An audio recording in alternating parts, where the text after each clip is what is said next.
اعوذ باللہ من الشیطان الرجیم بسم اللہ الرحمن الرحیم رب اشرح لی صدری ویسر لی امری واحلل عقدۃ من لسانی یفقہوا قولی۔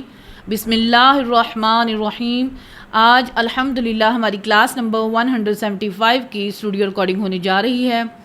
آج ہم پڑھیں گے سورہ ہود کی آیت نمبر 89 سے لے کر 95 تک کی آیات کا ترجمہ۔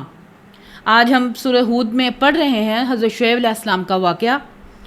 اعوذ باللہ من الشیطان الرجیم بسم اللہ الرحمن الرحیم وَيَا قَوْمِ لَا يَجْرِمَنَّكُمْ شِقَاقِي أَن يُصِيبَكُم مِّثْلُ مَا أَصَابَ قَوْمَ نُوحٍ۔ تو حضرت شعیب علیہ السلام نے کہا، اے میری قوم، دیکھنا میری دشمنی تمہیں اس بات پر نہ ابھار دے، اگر مجھ سے کوئی چڑ ہے تو میری ذاتی دشمنی کی وجہ سے اپنا بیڑا غرق نہ کرو۔ یعنی اگر میرے ساتھ کوئی ذاتی دشمنی ہے، تم بھی وہی مصیبت دیکھو جو پہلے قوم نوح نے دیکھی۔ او قوم ہود، یا ان کی نسل میں سے ہود علیہ السلام کی قوم نے۔ او قوم صالح، یا ان کی نسل میں سے آگے صالح علیہ السلام کی قوم نے۔ وما قوم لوط منکم ببعید، اور قوم لوط کا جو حشر تھا تو تم سے کوئی زیادہ دور نہیں ہے، تمہارے قریب ہی تھا۔ واستغفروا ربکم، اور استغفار کرو اپنے رب سے۔ ثم توبوا الیہ، اور پھر اسی کی طرف رجوع لاؤ۔ ان ربی رحیم ودود، بے شک میرا رب رحمت والا ہے، محبت پیدا کرنے والا ہے اور محبت ڈالنے والا ہے۔ قالوا یا شعیب ما نفقہ کثیرا مما تقول، تو انہوں نے کہا، اے شعیب، ہم نہیں سمجھ سکتے تیری باتوں کو، بہت کچھ تم نے کہہ لیا، ہمیں اکثر باتوں کی سمجھ نہیں آ رہی۔ وَإِنَّا لَنَارَكَ فِينَا ضَعِيفًا، اور ہم تمہیں کمزور بھی سمجھ سکتے ہیں اپنے میں اس حوالے سے۔ وَلَوْلَا رَهْتُكَ لَرَجَمْنَاكَ، اگر تیرا قبیلہ تیرے پیچھے نہ کھڑا ہوتا تو کب سے ہم تمہیں سنگسار کر دیتے، یعنی تمہیں پتھر مار مار کر تجھے ہلاک کر دیتے۔ وَمَا أَنْتَ عَلَيْنَا بِعَزِيزٍ، اور تو اس حوالے سے ہم پر غلبہ نہیں پا سکا۔ قَالَ يَا قَوْمِ أَرَهْتِي أَعَزُّ عَلَيْكُم مِّنَ اللَّهِ، تو شعیب علیہ السلام نے کہا، اے میری قوم، کیا میرا قبیلہ زیادہ معزز ہو گیا تجھے اللہ سے بھی؟ وَاتَّخَذْتُمُوهُ وَرَاءَكُمْ ظِهْرِيًّا، اور تم نے اللہ کے احکام کو پس پشت ڈال دیا ہے۔ إِنَّ رَبِّي بِمَا تَعْمَلُونَ مُحِيطٌ، بے شک میرا جو رب ہے تمہارے جو اعمال ہیں انہیں اپنے علم سے گھیرے ہوئے ہے۔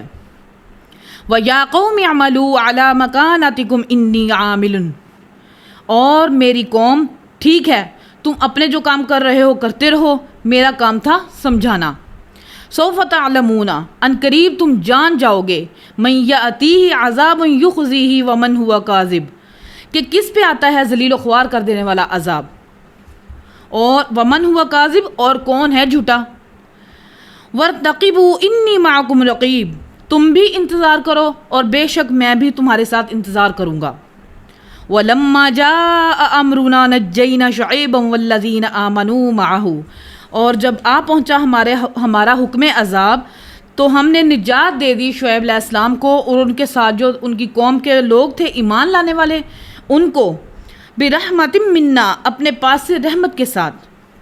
وَأَخَذَتِ الَّذِينَ ظَلَمُوا الصَّيْحَةُ فَأَصْبَحُوا فِي دِيَارِهِمْ جَاثِمِينَ، اور پکڑ لیا ان ظالموں کو جو نافرمان تھے ایک خوفناک کڑک نے، چنگھاڑ نے، تو وہ صبح کے وقت اپنے گھروں میں گھٹنوں کے بل گرے پڑے رہ گئے۔ اتنی زوردار آواز تھی کہ اس کے خوف کی وجہ سے ان سب پر موت واقع ہو گئی۔ کأن لم یغنوا فیہا، اور اس طرح گھٹنوں کے بل ان کی لاشیں پڑی ہوئی تھی جیسے کہ وہ دنیا میں کبھی تھے ہی نہیں۔ الا، آگاہ ہو جاؤ، بعدا لمدین کما بعدت ثمود، آگاہ ہو جاؤ، ہلاکت ہے مدین کے رہنے والے لوگوں کے لیے جس طرح ہلاک ہوئے قوم سمود والے۔ یہاں پر قوم شعیب کا واقعہ مکمل ہوا۔ کل انشاءاللہ العزیز حضرت جو تھے موسیٰ علیہ السلام، ان کا واقعہ ہم پڑھیں گے، اور اللہ تعالیٰ ہمارے دلوں میں حق بات کو راسخ فرمائے اور کتاب و سنت کی تعلیمات پر عمل کر کے اس کو لوگوں تک پہنچانے کی توفیق عطا فرمائے، آمین۔ سبحان ربک رب العزت عما یصفون وسلام علی المرسلین والحمد للہ رب العالمین۔ سبحانک اللہم وبحمدک اشہد ان لا الہ الا انت استغفرک واتوب الیک وما علینا الا البلاغ المبین، آمین۔